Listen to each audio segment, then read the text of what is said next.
अब देखिए आगे। विशेष लेखन के अंतर्गत रिपोर्टिंग के अलावा विषय विशेष पर फीचर, टिप्पणी, साक्षात्कार, लेख, समीक्षा और स्तंभ भी आते हैं। जो विशेष लेखन होता है उसमें सिर्फ रिपोर्टिंग ही नहीं होता है, उसके अलावा भी काफ़ी जो विषय विशेष है, जैसे कि फीचर हो गया, फीचर लेखन, टिप्पणी, साक्षात्कार इंटरव्यू, जैसे इंटरव्यू कहा जाता है, लेख हो गया, समीक्षा हो गई किसी भी सूचना की या घटना की, और स्तंभ। इन सभी के बारे हम पहले पढ़ चुके हैं सेकंड चैप्टर में। तो इनके ऊपर भी लेखन किया जाता है विशेष लेखन में।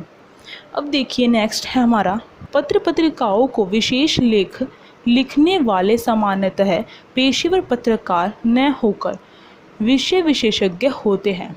जो पत्र पत्रिकाओं में जो विशेष लेखन करते हैं वो खाली सामान्य रूप से वे केवल पेशेवर पत्रकार ही नहीं होते हैं, विषय विशेषज्ञ भी होना चाहिए। इसके साथ साथ वो केवल पेशेवर पत्रकार ही नहीं होना चाहिए, उसके साथ वो विषय विशेषज्ञ, मतलब कि उस विषय में पूरी तरीके से उसे पूर्ण जानकारी होनी चाहिए।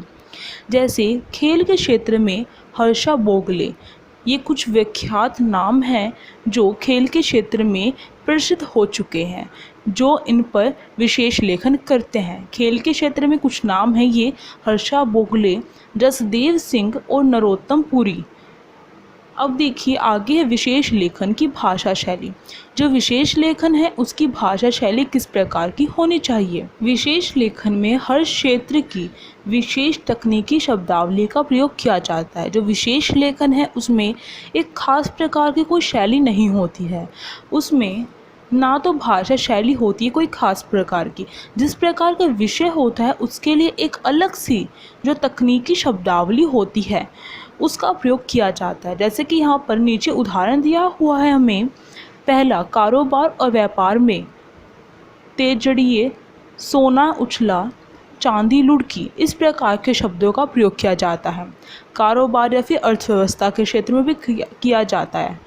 अब देखिए दूसरा है, पर्यावरण से संबंधित अगर कोई भी लेख लिखा जाता है तो उसमें इस प्रकार के जो शब्दावली है उसका प्रयोग किया जाता है। आर्द्रता, टॉक्सिक कचरा, ग्लोबल वार्मिंग। विशेष लेखन की कोई निश्चित शैली नहीं होती है। मैंने आपको पहले ही बताया था कि जो विशेष लेखन है उसकी कोई निश्चित शैली होती ही नहीं है। विषय अनुसार उल्टा पिरामिड या फीचर शैली का प्रयोग हो सकता है। जिस प्रकार का विषय होता है उस प्रकार की शैली का प्रयोग किया जाता है। विषय अनुसार जिस प्रकार का विषय, अगर उल्टा पिरामिड में लिखने वाला विषय है तो उसमें उल्टा पिरामिड शैली का प्रयोग किया जाता है और फीचर शैली का प्रयोग भी किया जा सकता है।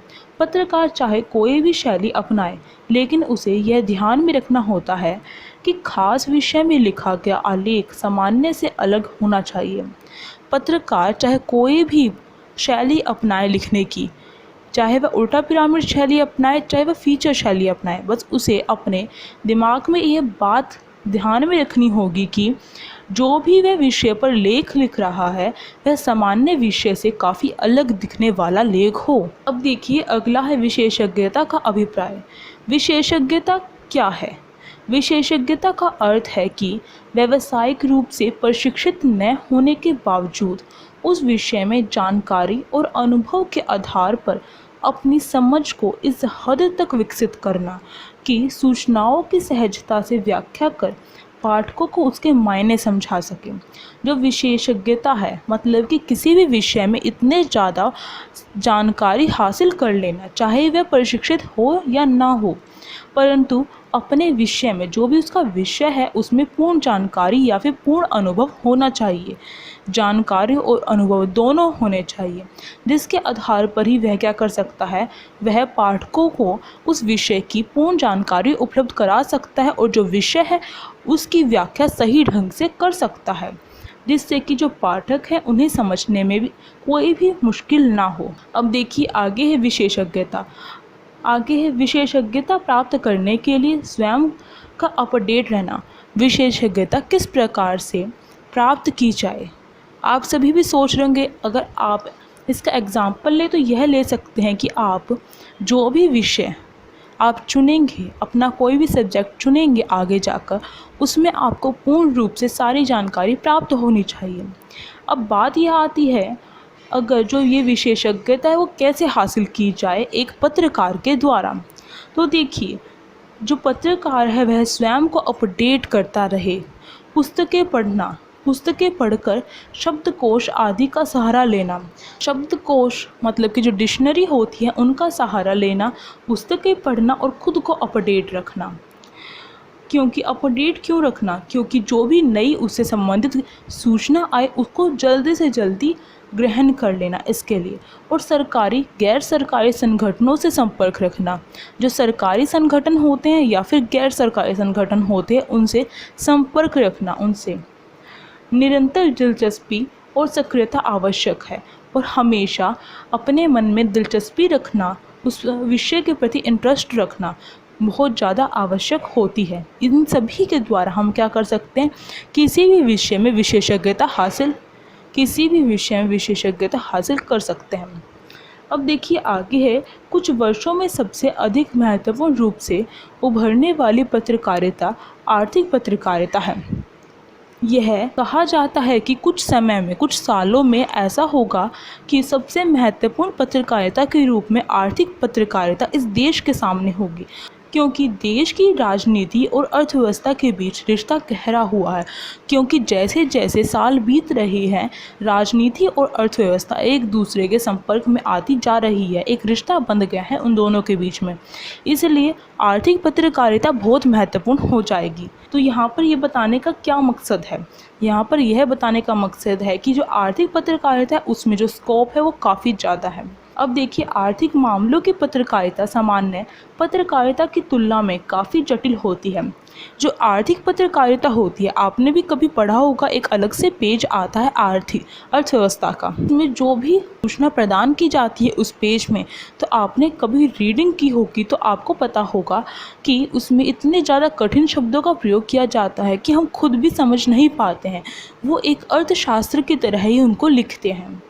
तो आर्थिक मामलों की जो पत्रकारिता होती है वो सामान्य पत्रकारिता से काफ़ी अलग होती है और काफ़ी कठिन होती है, क्योंकि आम लोगों को इसकी शब्दावली का मतलब नहीं पता होता है। आर्थिक पत्रकारिता के समक्ष सबसे बड़ी चुनौती यह होती है कि वह किस प्रकार सामान्य पाठक और जानकार पाठक दोनों को भली भांति संतुष्ट कर पाता है। एक आर्थिक पत्रकार के सामने सबसे बड़ी चुनौती यही होती है कि वह किस प्रकार से अपने जो सामान्य पाठक हैं, जो अर्थव्यवस्था को नहीं जानते हैं या फिर इतने पढ़े लिखे नहीं हैं, उनको भी वही बात समझा सके और साथ साथ उनको भी वही सूचना प्रदान कर सके, उन्हें पढ़ने में इतनी कठिनाई ना हो और साथ साथ जो जानकार पाठक हैं उनको भी दिक्कत ना हो, वो भी संतुष्ट हो जाए, उन्हें ऐसा न लगे बिल्कुल ही आसान कुछ दे दिया गया है उनके सामने। किसी भी लेखन को विशिष्टता प्रदान करने के लिए महत्व रखने वाली बातें हैं कि हमारी बात पाठक या फिर श्रोता तक पहुंच रही है या नहीं, तथा तथ्यों और तर्कों में तालमेल है या नहीं। किसी भी लेखन होता है उसमें एक महत्वपूर्ण बात यही ध्यान रखनी होती है कि जो भी बात लेखन कार्य में जो भी बात लिखी जाती है वह पाठकों के पास या फिर श्रोता के पास उसी रूप में पहुंच रही है या फिर नहीं, या फिर जो तथ्य और तर्क हैं उनमें वही तालमेल स्थापित है या फिर नहीं। तो ये बात ध्यान में रखनी आवश्यक होती है। अगर आपने इससे पहले वाले चैप्टर्स नहीं देखे हैं तो आप वो देख सकते हैं। और ये जो चैप्टर ख़त्म हो गया है, मैं आपको बताना चाहती हूँ कि आपको अपना जो चैप्टर है, अगर आपने किसी दिन कोई भी चैप्टर शुरू किया है, आप अपनी पूरी कोशिश कीजिए कि उसी दिन आप उस चैप्टर को पढ़ के छोड़ दें। आपको अपनी तैयारी इस तरीके से करनी है कि अगले दिन आपका एग्ज़ाम है, जैसे कि एक दिन बाद जब आपका एग्ज़ाम होता है तो आप उसे पहले वाले दिन पूरे ज़ोर शोर से आप अपनी मेहनत करते हैं। इसी प्रकार से हर दिन आपको मेहनत करनी है और आपको अच्छे मार्क्स लेके आने हैं क्लास 12th में। क्योंकि कोई भी चीज़ मुश्किल नहीं होती है, बल्कि हम उसे मुश्किल बना देते हैं। अगर आप सोचेंगे कि ये सब्जेक्ट मेरा मुश्किल है तो आपके लिए वो मुश्किल बन जाएगा। अगर आप ये सोचेंगे कि ये सब्जेक्ट आसान है, जैसा आप सोचते हैं वैसा ही आपकी बॉडी वर्क करती है। तो आपको पॉजिटिव सोचना है हमेशा, चाहे कुछ भी हो आपको पॉजिटिव ही सोचना होगा हमेशा। और इसी के साथ जो ये चैप्टर है वो यहाँ पर ख़त्म होता है। अगर आपको अच्छा लगा हो तो please like, share and comment करके बताएं कैसी लगी वीडियो। अगर आप चैनल पर नए हो तो आप सब्सक्राइब कर सकते हैं और साइड में जो बेल आइकन है उसे प्रेस कर सकते हैं, जिससे कि न्यू वीडियोज़ की नोटिफिकेशन आपके पास आ सके। Thank you.